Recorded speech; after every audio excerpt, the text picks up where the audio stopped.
A pocket full of acorns encourages the gathering of native tree seeds that would not normally survive. Plant them in supermarket carrier bags, mix with soil, keep the soil moist, and help to create new woodland and forest by lending nature a helping hand. In Torbay we have a magnificent coastal woodland which has many species and is predominantly sycamore, which can be planted right up to the coastline because it is resistant to salt spray and is salt tolerant, making sycamore an excellent first line of defence against coastal erosion, storm surge and flooding.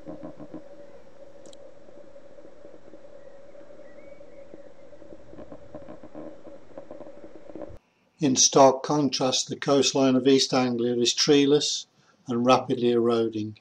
In Haysborough, 12 metres per year are being lost to the sea, and many homes and livelihoods have been destroyed by either the waves or by bulldozers.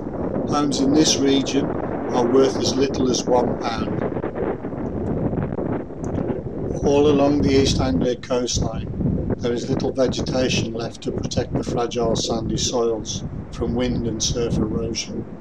Towns and people have been washed away over the years, and if we don't act soon, great swathes of this treeless countryside will be awash with seawater when the remaining defences are once again breached. Not so long ago there were many hedgerows and woodlands. Combine harvesters required fields free of trees, and driving along the featureless roads it soon becomes obvious that intensive farming has come at a great cost to the environment. Many miles of impoverished farmland already exhibit obvious signs of desertification. Here in Devon our countryside and roadsides are rich with biodiverse flora and fauna. So how can we restore and defend East Anglia's coastline and plant new hedgerows and woodlands to support wildlife? The answer is surprisingly simple.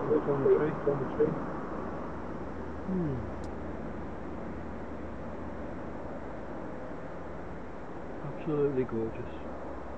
And every one of these plum seeds has the potential to become another tree.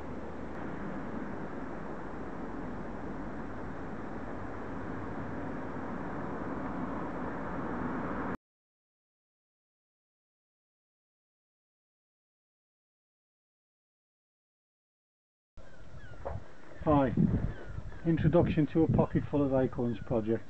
Just gathering tree seeds and saplings during the autumn, put them in carrier bags, cover them with a little bit of soil, keep them moist over the winter time.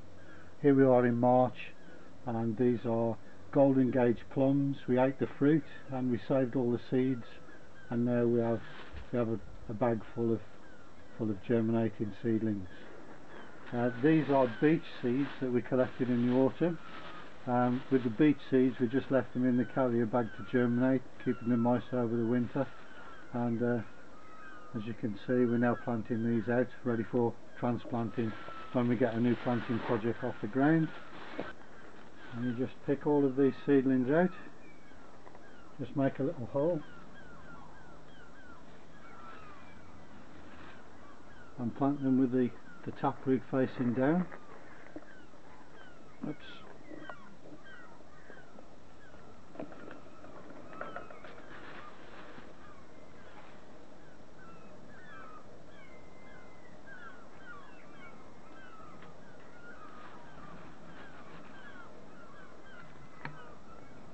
And the beauty of this is they don't need a great deal of looking after, just occasionally watering them,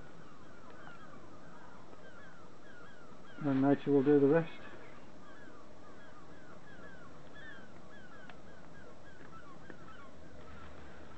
This is a great little project for schools,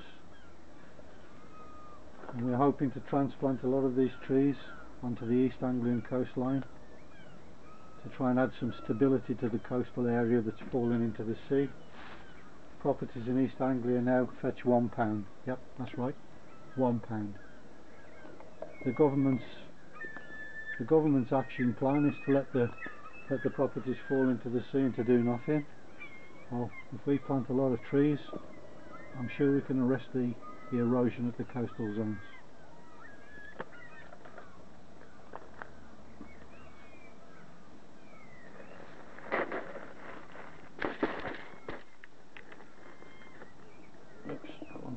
down.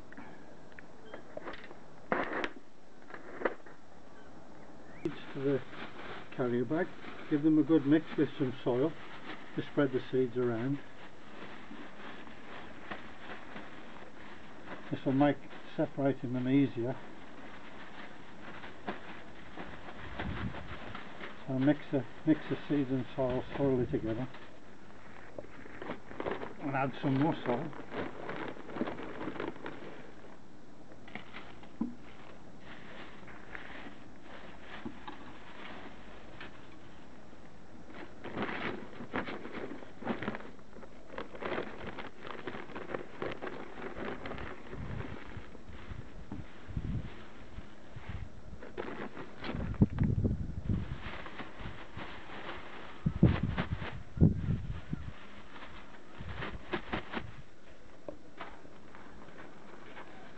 And now you have a new germination bag, which is very effective, and we'll have a look at that in a few months' time and see what happens to the seedlings. Thank you.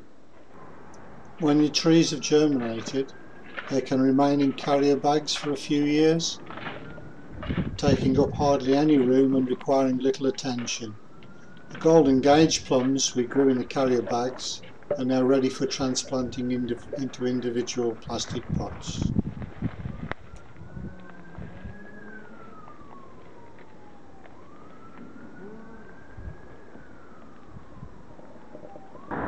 The sycamore tree. This tree has received a bad press for one reason or another.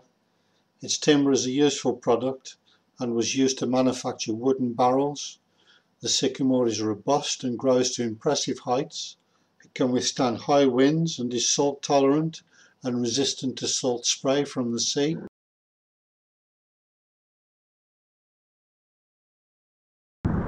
It thrives on sand dunes, and the hardwood timber has many other uses.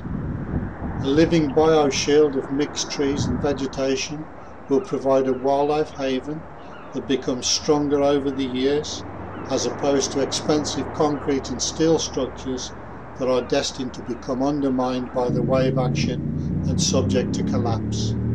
So we need you to collect these seeds and grow them in carrier bags filled with soil. Mix in some decaying leaves, as these provide excellent nutrients.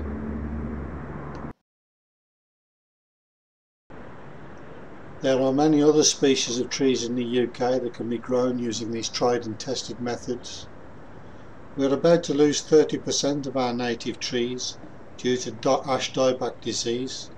If we can identify disease-free species of ash among the infected trees and confirm their resistance under laboratory conditions, these methods for cultivating a new generation of ash in gardens could help to restore the lost ash trees within a generation.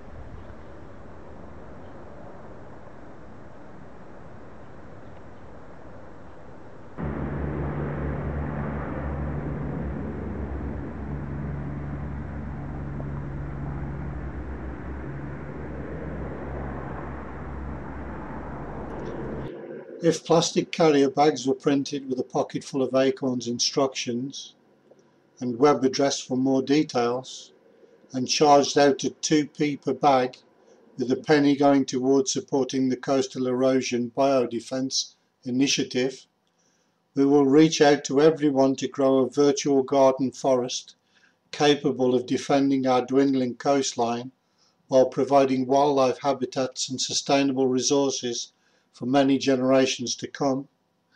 Not a lot to ask, is it?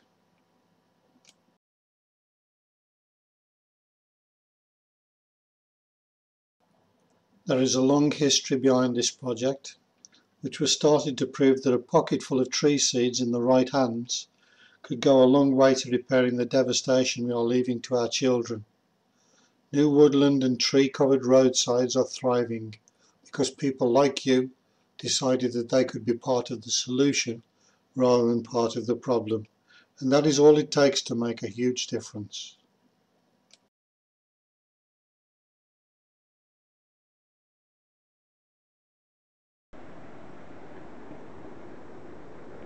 It's difficult to imagine that this was once a barren field where the soil was so impoverished it was mostly stones and rubble.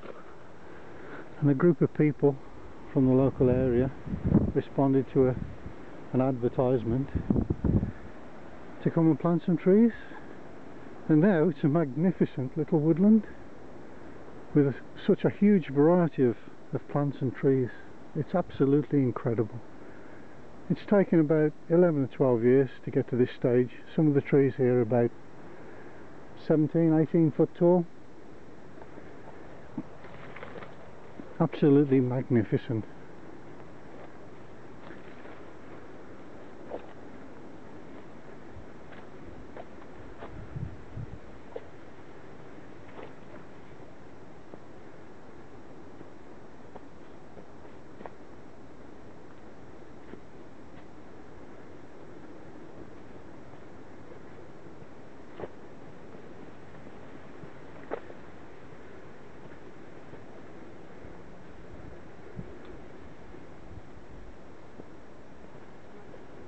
A project called A Pocket Full of Acorns was used here. People responded, coming along bringing seeds, bringing saplings and seedlings, and the young and old worked together, and the results speak for themselves. If this can be accomplished on such a small scale, what could be accomplished on a grand scale?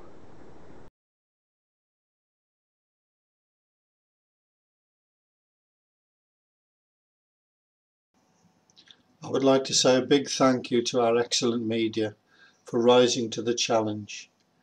As a direct result of their actions, the Pocket Full of Acorns project was tested in the early 90s when it rapidly spread across the country.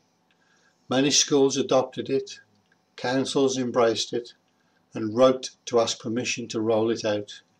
The Forestry Commission, the Devon Tree Bank, the International Conservation Union all endorsed it. Woodlands and roadsides were successfully planted with native trees.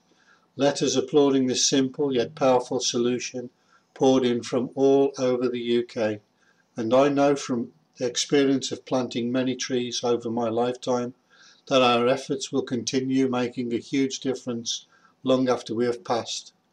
Anyone that has planted a tree will return to see how much it has grown, and their children may also follow by example.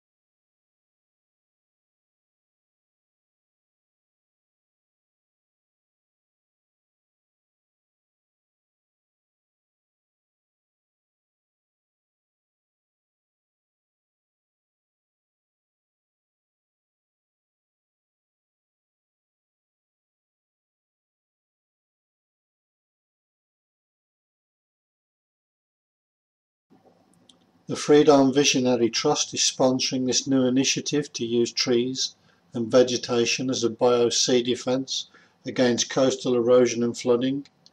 Coastal forests have in the past withstood the full force of a 30-metre tsunami, while concrete and steel structures were smashed. Many lives and properties were saved by bioshields, and it is recognised that soft sea defences are the way forward to defend all coastlines. To become part of the solution, we invite you all to join us at our friendly forum on operationoasis.com and share your experience, thoughts and results, and please do let us know which species and how many trees you have germinated so that we can enter them into our National Garden Forest database.